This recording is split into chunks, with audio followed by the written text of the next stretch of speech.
మా నాన్న ఎప్పుడు అనేవారండి, ఆస్తులు పేరెంట్స్ సంపాదించడం ఒక ఎత్తు అయితే, కానీ సెలబ్రిటీ పేరెంట్స్ మటుకు ఇంకా పిల్లలకు సెలబ్రిటీ స్టేటస్ ఇవ్వడం కూడా అదొక పెద్ద ఆస్తి.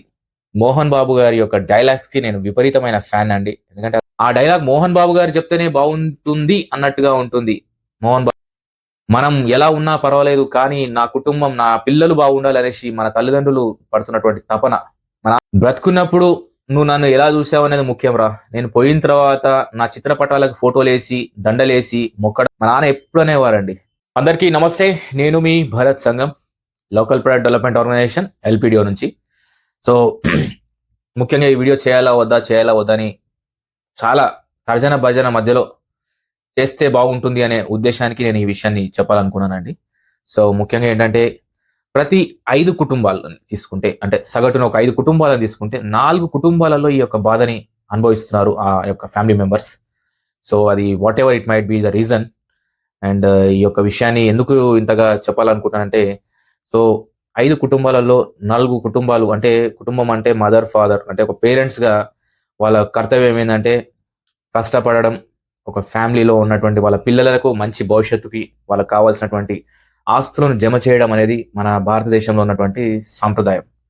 సో తిన్నా తినకపోయినా, ఉన్నా లేకున్నా కానీ కూడా నా పిల్లల భవిష్యత్తు బాగుండాలనేసి వాళ్ళు వాళ్ళ యొక్క స్వశక్తిగా ఎంతో కొంత వాళ్ళకి దాచిపెట్టాలి, మాకు లేకపోయినా పర్లేదు అన్నట్టుగా వాళ్ళ యొక్క జీవితం గడుపుతారు. సో దాంట్లో ఏమైపోతుందంటే, చాలా మటుకు అంతా బాగుంటే పర్లేదు కానీ ఈ ఎక్కువ ఆస్తి అనే ఒక కారణం కావచ్చు, లేకపోతే పంతాలు పట్టింపులు కావచ్చు, లేకపోతే అనేక కారణాలు ఉండొచ్చు. కానీ మెయిన్గా ఏమైపోతుందంటే, వాళ్ళు సంపాదించిన ఆస్తి ఒక వారసులుగా వాళ్ళ కొడుకులు, వాళ్ళల్లో ఏమన్నా వ్యత్యాసం వస్తే మళ్ళీ ఆ గొడవలకు దారి తీయడం, ఆ గొడవలకు దారి తీసిన క్రమంలో సమాజంలో ఒక చెడ్డ పేరు రావడం. సో ఈ 5 కుటుంబాలలో ఒక కుటుంబం బాగున్నది అనే కుటుంబం ఏ కోవకు వస్తుందంటే, ఆ కుటుంబంలో వాళ్ళకి ఎలాంటి ఆస్తులు లేవు కాబట్టి ఆ కుటుంబం కలిసిమెలిసి ఉంటున్నారు. ఎందుకంటే వాళ్ళ ఆస్తి కలిసి ఉండడమే వాళ్ళ ఆస్తిగా వాళ్ళు భావిస్తారు కాబట్టి. ఆస్తులు లేని కుటుంబం సంతోషంగా ఉన్నారు, వాళ్ళు కలిసిమెలిసి ఉన్నారు.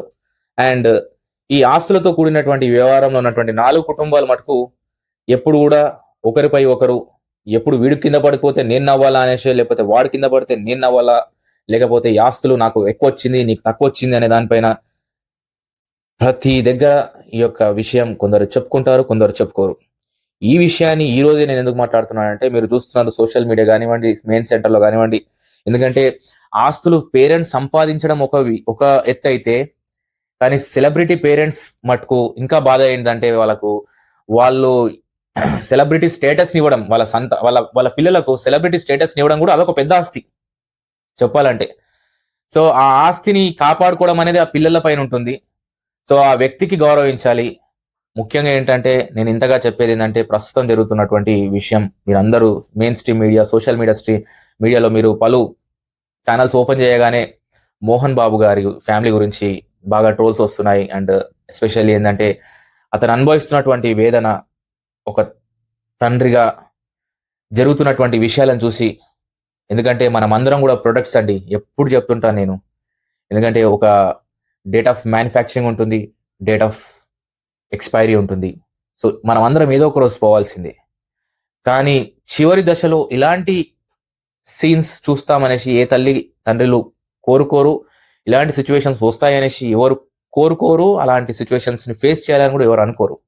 కానీ అలాంటి సిచ్యువేషన్ మోహన్ బాబు, ఎందుకంటే మోహన్ బాబు గారి యొక్క డైలాగ్స్కి నేను విపరీతమైన ఫ్యాన్ అండి. ఎందుకంటే అతని డైలాగ్ డెలివరీలో, ఆ సీన్లో అతను పండించినటువంటి నటన ఎవరి వల్ల కాదు. ఆ డైలాగ్ మోహన్ బాబు గారు చెప్తేనే బాగుంటుంది అన్నట్టుగా ఉంటుంది మోహన్ బాబు గారు డైలాగ్ వింటే. సో ఆస్తులు సంపాదించడమే కాదు, ఒక సెలబ్రిటీ స్టేటస్ని కూడా వారసత్వంగా వాళ్ళ పిల్లలకు ఇవ్వడం అనేది ఒక సెలబ్రిటీస్కి సాధ్యమవుతుంది.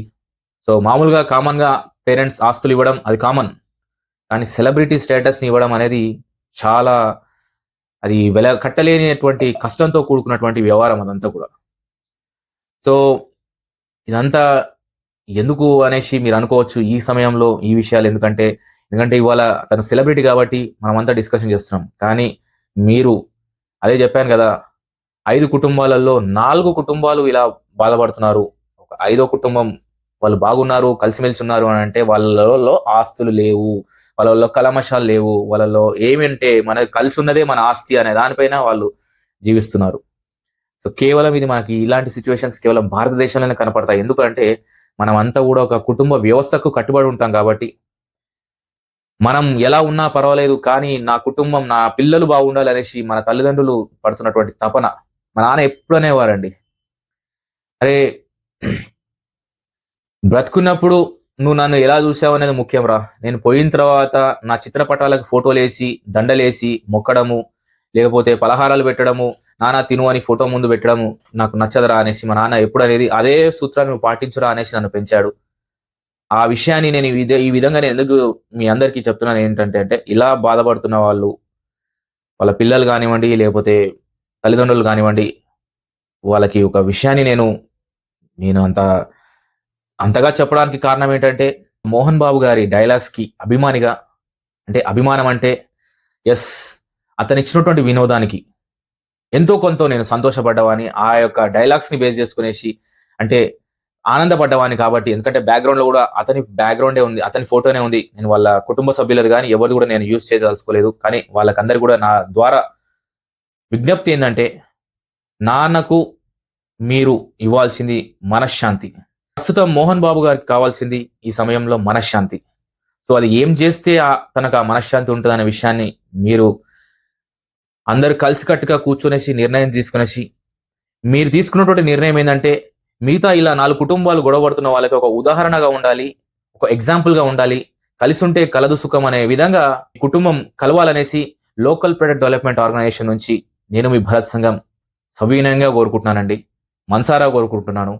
ఎందుకంటే మీ కుటుంబం కలిస్తే, ఎందుకంటే ఇప్పుడు యావత్ తెలుగు లోకమే కాదు యావత్ ప్రపంచానికి మీ యొక్క విషయం తెలిసింది కాబట్టి మీరు కూర్చొని మాట్లాడేసి మోహన్ బాబు గారికి ఒక మనశ్శాంతి ఇచ్చే విధంగా మీరు డిసిషన్స్ తీసుకునేసి, అది ఏమైందో మాకు తెలియదు, మేమంత పెద్దవాళ్ళం కూడా కాదు మీ యొక్క వ్యవహారాలలో మాట్లాడడానికి, కానీ మీరిచ్చే ఎగ్జాంపుల్ ఏంటంటే మీకున్నటువంటి అభిమానులు కానివ్వండి, మీకున్నటువంటి సర్కిల్లో కానివ్వండి, లేదంటే మిమ్మల్ని ఈ విషయాలను చూసినటువంటి వ్యక్తులు కానివ్వండి, వాళ్ళకందరికీ ఒక ఎగ్జాంపుల్గా మీ యొక్క నిర్ణయాలు ఉండాలనేసి మరొక్కసారి మంచు ఫ్యామిలీ గారిని కోరుతూ, సొసైటీకి మంచి మెసేజ్ ఇవ్వాలనేసి ఆశిస్తూ సెలవు.